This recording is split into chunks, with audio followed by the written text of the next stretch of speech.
बिस्मिल्लाहिर्रहमानिर्रहीम। So theorem number 11.2 देखते हैं। थ्योरम नंबर 11.2 बिल्कुल अपोजिट है थ्योरम 11.1 से, जिसमें हम बेसिकली क्या कह रहे हैं कि if two chords of a circle और of congruent circles are equal, ठीक है, then their corresponding arcs are congruent। ये बेसिकली ये कह रहा है कि अगर हमारे पास जो है दो सर्कल्स हो, फॉर एग्जांपल दो सर्कल है, दो सेम सर्कल हो, दो कंग्रेंट सर्कल्स हो। कंग्रेंट सर्कल का अगेन मैं बता रहा हूँ, कंग्रेंट सर्कल का मतलब ये है कि उनके रेडियाई सेम हो, दोनों के रेडियाई जो है वो क्या हो, सेम हो, तो उनको हम कंग्रेंट सर्कल कहेंगे। सो 11.2 थ्योरम नंबर 11.2 कह रहा है कि अगर हमारे पास दो कंग्रेंट सर्कल हो और इनके दो कॉर्ड्स जो हैं, ठीक है, जिस तरह फॉर एग्जांपल यहाँ पे एक है कॉर्ड पी आर, ठीक है, और दूसरे का जो कॉर्ड है वो क्या है पी डैश आर डैश। अगर ये दोनों आपस में इक्वल हो तो इनके जो आर्क्स होंगे वो भी आपस में क्या होंगे, इक्वल होंगे। मैं यहाँ पे जो है मेंशन कर रहा हूं, कह रहे कि मेजर ऑफ पी आर, ठीक है, chord P R equal to measure of P dash R dash. अगर ये दोनों इक्वल हो तो इसका मतलब ये है, ठीक है, थ्योरम कह रहे हैं कि इसका मतलब ये है कि ये जो आर्क है पी एस आर,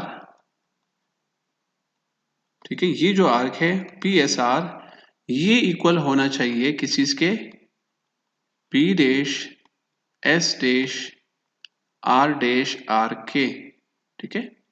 सो हमें बेसिकली यही प्रूफ करना होगा। सो गिवन क्या है हमारे पास गिवन ये है कि ये दोनों जो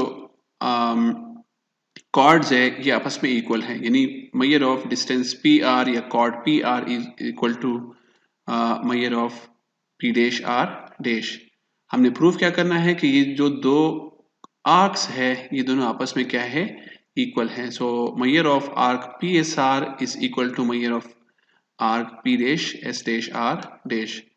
सो हम कंस्ट्रक्शन किस तरह करेंगे कि यहाँ पे जो ओरिजिन है, ओरिजिन से हमने क्या करना है, मैं यहाँ पे जो है लिखता हूँ, ओरिजिन से हमने जो है इसको कनेक्ट करना है किसके साथ, साइड पी के साथ।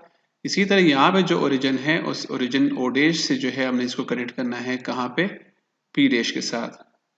इसी तरह ओरिजिन से जो है आर को भी कनेक्ट करना होगा और यहाँ पे जो है ओरिजिन से हमने कनेक्ट करना है आर डैश को। नाउ हमने क्या करना है, ये हमारी कंस्ट्रक्शन हो गई। सो हमारे पास जो है दो ट्राइंगल्स बन गए, एक हमारे पास है ट्राइंगल ओ पी आर जो कि इस सर्कल से बन रहा है और दूसरा हमारे पास है triangle O dash P dash R dash किससे जो बन रहा है, इसको हम कहेंगे triangle O dash P dash R dash. Now proof कैसे करेंगे इसको, हम लिखेंगे कि ये जो दो सर्कल्स हमारे पास है इसके अंदर देखो हमारे पास बेसिकली क्या है, मैंने पिछले फिगर में शो कराया था कि हमारे पास जो है हम कंस्ट्रक्शन में हमने देखा था कि हम ओरिजिन को जो है कनेक्ट कर रहे हैं किसके साथ, पी के साथ, दोनों सर्कल्स के, और ओरिजिन को अगेन हम कनेक्ट कर रहे हैं किसके साथ, आर के साथ, जिसको मैं येलो से रिप्रेजेंट कर रहा हूं, ठीक है। नाउ हमने क्या करना है, इन दोनों ट्राइंगल्स को देखना है। कौन कौन से ट्राइंगल्स को, triangle P O R and triangle P dash O dash R dash, जो कि यहाँ पे बना हुआ है, ठीक है, ये एक ट्राइंगल है। नाउ अगर हम यहाँ पे चेक कर ले तो बेसिकली ये जो साइड है और ये जो साइड है ये दोनों आपस में क्या है, ये रेडियस है, ये क्या है, रेडियस है। सो ओ पी जो है वो इक्वल होगा ओ डैश पी डैश के। बेसिकली ये जो साइड है, ठीक है, ओ डैश ओ से लेकर पी तक का जो साइड है ये इक्वल होगा किसके, ओ डैश पी डैश के इक्वल होगा। क्यों इक्वल होगा, क्योंकि हमने पहले ही कहा था कि ये सर्कल और ये सर्कल आपस में क्या है, कंग्रेंट है, इक्वल है। इक्वल का मतलब ये है कि इनके जो रेडियसेस हैं वो क्या है, सेम है, ठीक है। नाउ इसी तरह ये हो गया, ठीक है। अब दूसरा हमने ये देखना है कि इनके जो दूसरा साइड है यानी ये वाला साइड है, क्या ये भी आपस में सेम है या नहीं है। चूंकि ये भी हमारे पास क्या है, रेडियाई है, ठीक है, रेडियस है। सो दोनों जो सर्कल्स है वो आपस में कंग्रेंट है, इक्वल है। सो ये वाले साइड भी इन दोनों के आपस में क्या है, इक्वल है। So side O R is equal to side O dash R dash, ये दोनों साइड भी आपस में क्या है, इक्वल है। और अकॉर्डिंग टू क्वेश्चन जो हमें गिवन है कि ये जो कॉर्ड्स है, ठीक है, ये जो कॉर्ड्स हैं ये दोनों भी आपस में क्या है, इक्वल है। सो यानी P से लेकर R तक का जो डिस्टेंस है वो भी क्या है, so measure of P R equal to P dash R dash, ये क्वेश्चन ने हमें दिया हुआ है। तो अगर हम यहाँ पे चेक कर ले, बेसिकली हमारे पास अगर मैं इस सर्कल की बात कर लूँ तो ये साइड इस साइड की इक्वल है, ये साइड इस साइड की इक्वल है, ये साइड इस साइड की इक्वल है, यानी तीनों साइड जो है वो दोनों ट्राइंगल्स के आपस में इक्वल है।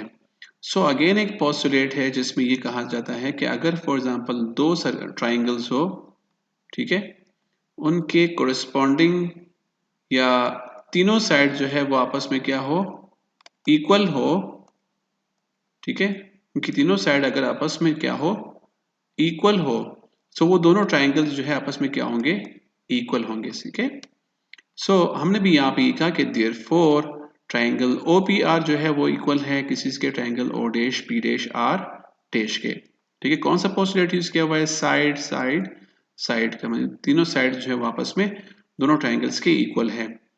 सो अगर ये इक्वल है तो हम यहाँ पे ये भी कह सकते हैं कि इनके दरमियान जो है, चूंकि ये कंकरेंट ट्राइंगल्स है तो इनके दरमियान जो एंगल्स है वो भी क्या होंगे, इक्वल होंगे, ठीक है। तो ये जो एंगल हमारे पास है पी ओ आर जो है वो इक्वल होगा angle P dash O dash R dash के इक्वल होगा, ठीक है।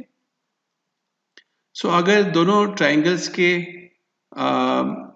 अगर दोनों सर्कल्स के जो है सेंट्रल एंगल इक्वल है, यानी इसका ये एंगल और इसका ये एंगल आपस में क्या है, इक्वल हो, सो इसका मतलब ये है कि इनके जो ये आर्क्स है वो भी क्या है, आपस में इक्वल होंगे, ठीक है। ये एक प्रॉपर्टी है कि अगर सेम सर्कल्स है, अगर कंकरेंट सर्कल हो तो उनका जो सेंट्रल एंगल है बेसिकली, ठीक है, अगर वो सेम हो तो उनके आर्क्स भी क्या होंगे, सेम होंगे, ठीक है। तो हमने भी यहाँ पे मेंशन किया कि hence arc P S R जो है वो इक्वल होगा किसी इसके arc P dash S dash R dash के इक्वल होगा, ठीक है।